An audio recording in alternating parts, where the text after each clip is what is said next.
ಹಿರಿಯರ ಅನುಭವದ ಕಿವಿ ಮಾತುಗಳು. ಮಂಗಳವಾರ ತವರಿಂದ ಮಗಳು ಗಂಡನ ಮನೆಗೆ ಹೋಗುವುದು ಬೇಡ. ಶುಕ್ರವಾರ ಸೊಸೆಯನ್ನು ತವರಿಗೆ ಕಳುಹಿಸುವುದು ಬೇಡ. ಇಡೀ ಕುಂಬಳಕಾಯಿಯನ್ನು ಮನೆಗೆ ತರಬೇಡ. ಮನೆಯಲ್ಲಿ ಉಗುರು ಕತ್ತರಿಸಬೇಡ. ಮಧ್ಯಾಹ್ನದ ಹೊತ್ತು ತುಳಸಿಯನ್ನು ಕೊಯ್ಯಬೇಡ. ಹೊತ್ತು ಮುಳುಗಿದ ಮೇಲೆ ಕಸ ಗೂಡಿಸಬೇಡ. ತಲೆ ಬಾಚಬೇಡ. ಸಾಯಂಕಾಲದ ಹೊತ್ತು ಉಪ್ಪು ಮೊಸರು ಸಾಲ ಕೊಡುವುದು ಬೇಡ. ಬಿಸಿ ಅನ್ನಕ್ಕೆ ಮೊಸರು ಹಾಕಬೇಡ. ಊಟ ಮಾಡುವಾಗ ಮಧ್ಯೆ ಎದ್ದು ಹೋಗಬೇಡ. ತಲೆ ಕೂದಲನ್ನು ಒಲೆಗೆ ಹಾಕಬೇಡ. ಹೊಸ್ತಿಲ ಮೇಲೆ ಕೂಡುವುದು, ನಿಲ್ಲುವುದು, ತುಳಿಯುವುದು ಮಾಡಬೇಡ. ಮನೆಯಿಂದ ಹೊರಡುವಾಗ ಕಸ ಗುಡಿಸುವುದು ಬೇಡ. ಗೋಡೆ ಮತ್ತು ಬಾಗಿಲಿಗೆ ಕಾಲು ಕೊಟ್ಟು ಮಲಗಬೇಡ. ಸಾಯಂಕಾಲದ ನಂತರ ಬಟ್ಟೆಯನ್ನು ಒಗೆಯಬೇಡ. ಒಡೆದಿರುವ ಬಳೆ ಮತ್ತು ಹರಿದಿರುವ ಬಟ್ಟೆಗಳನ್ನು ಎಂದಿಗೂ ಧರಿಸಬೇಡ. ಮಲಗಿ ಎದ್ದ ಮೇಲೆ ಹಾಸಿಗೆಗಳನ್ನು ಮಡಚದೆ ಹಾಗೆ ಬಿಡಬೇಡ. ಯಾವತ್ತೂ ಉಗುರು ಕಚ್ಚುವುದು ಬೇಡ. ಸಹೋದರರು, ತಂದೆ, ಮಕ್ಕಳು ಒಟ್ಟಿಗೆ ಒಂದೇ ದಿನ ಕ್ಷೌರ ಮಾಡಿಸಬಾರದು. ಒಂದೇ ಬಾಳೆ ಎಲೆಯನ್ನು ತರಬೇಡ. ಊಟ ಮಾಡಿದ ಮೇಲೆ ಕೈ ಒಣಗಲು ಬಿಡಬೇಡ. ಹಾಗೂ ಕೊಯ್ ತೊಳೆದ ನಂತರ ನೀರನ್ನು ಜಾಡಿಸಬೇಡ. ಮುಸ್ಸಂಜೆ ಹೊತ್ತಲ್ಲಿ ಮಲಗಬೇಡ. ಕಾಲು ತೊಳೆಯುವಾಗ ಹಿಮ್ಮಡಿಯನ್ನು ತೊಳೆಯುವುದು ಮರೆಯಬೇಡ. ತಿಂದ ತಕ್ಷಣ ಮಲಗಬೇಡ. ಹಿರಿಯರ ಮುಂದೆ ಕಾಲು ಚಾಚಿ ಕಾಲ ಮೇಲೆ ಕಾಲು ಹಾಕಿ ಕೂರಬೇಡ. ರಾತ್ರಿ ಊಟದ ತಟ್ಟೆಯನ್ನು ತೊಳೆಯದೆ ಹಾಗೆ ಬಿಡಬೇಡ. ಎಂಜಲು ಕೈಯಲ್ಲಿ ಊಟವನ್ನು ಬಡಿಸಬೇಡ.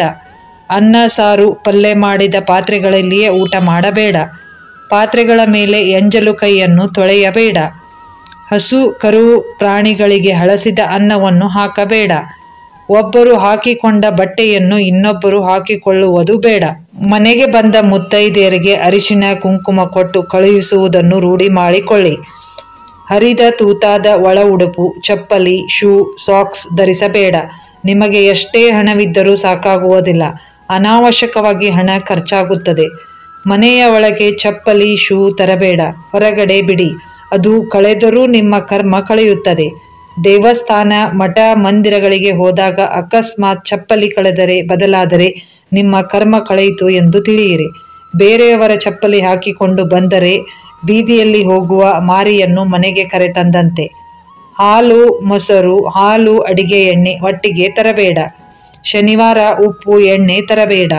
ಮನೆಯಲ್ಲಿ ನಿಂತಿರುವ ಗಡಿಯಾರ, ಹೊಲಿಗೆ ಯಂತ್ರ, ಸೈಕಲ್, ಸ್ಕೂಟರ್ ಕೂಡಲೇ ರಿಪೇರಿ ಮಾಡಿಸಿ, ಇಲ್ಲವೇ ಮಾರಾಟ ಮಾಡಿ. ದೇವರಲ್ಲಿ ಬೇಡಿ ನಿರಾಶರಾಗಬೇಡಿ. ನಿಮಗೆ ಸಿಗುವ ಸಮಯ ಬಂದಾಗ ಸಿಕ್ಕೇ ಸಿಗುತ್ತದೆ. ಅರ್ಹರಿಗೆ ದಾನವನ್ನು ಮಾಡಿ. ನಿಮ್ಮ ದಾನ ಗುಪ್ತವಾಗಿ ಇರಲಿ. ಅದನ್ನು ಯಾರ ಮುಂದೆಯೂ ಹೇಳಬೇಡಿ. ಮಠ ಮಂದಿರಗಳ ಸ್ವತ್ತು, ಹಣಕಾಸು, ಒಡವೆ ವಿಷವೆಂದು ತಿಳಿಯಿರಿ. ಅದನ್ನು ದುರುಪಯೋಗ ಮಾಡಿದರೆ ಶಿಕ್ಷೆ ನಿಮ್ಮ ಬೆನ್ನ ಹಿಂದೆ ನೆರಳಿನಂತೆ ಬರುವುದು. ಯಾರನ್ನೂ ಆಡಿಕೊಳ್ಳಬೇಡಿ. ನಿಮ್ಮನ್ನು ಹೊಗಳಿಕೊಳ್ಳಲು ಪ್ರಯಾಣದಲ್ಲಿ ಅಪರಿಚಿತರು ಕೊಟ್ಟ ತಿಂಡಿ, ತಿನಿಸು, ಪಾನೀಯ ಸೇವಿಸಬೇಡಿ. ನೀವು ನಿಮ್ಮ ಅಧಿಕಾರ ಶಾಶ್ವತ ಅಲ್ಲ. ಬೇರೆಯವರನ್ನು ಬೆಳೆಯಲು ಬಿಡಿ. ಅವರಿಗೆ ನೆರವಾಗಿ. ಅನಾವಶ್ಯಕವಾಗಿ ಸಾಲವನ್ನು ಮಾಡಿ ಮೆರೆಯಬೇಡಿ. ಹಿರಿಯರು ಮತ್ತು ಗುರುಗಳ ಮಾತುಗಳನ್ನು ಎಂದೂ ಕಡೆಗಣಿಸಬೇಡಿ. ಈ ವಿಡಿಯೋ ನಿಮಗೆ ಇಷ್ಟವಾದರೆ ಲೈಕ್ ಮಾಡಿ, ಶೇರ್ ಮಾಡಿ, ಸಬ್ಸ್ಕ್ರೈಬ್ ಮಾಡಲು ಮರೆಯಬೇಡಿ. ಎಲ್ಲರಿಗೂ ವಂದನೆಗಳು. Thank you so much.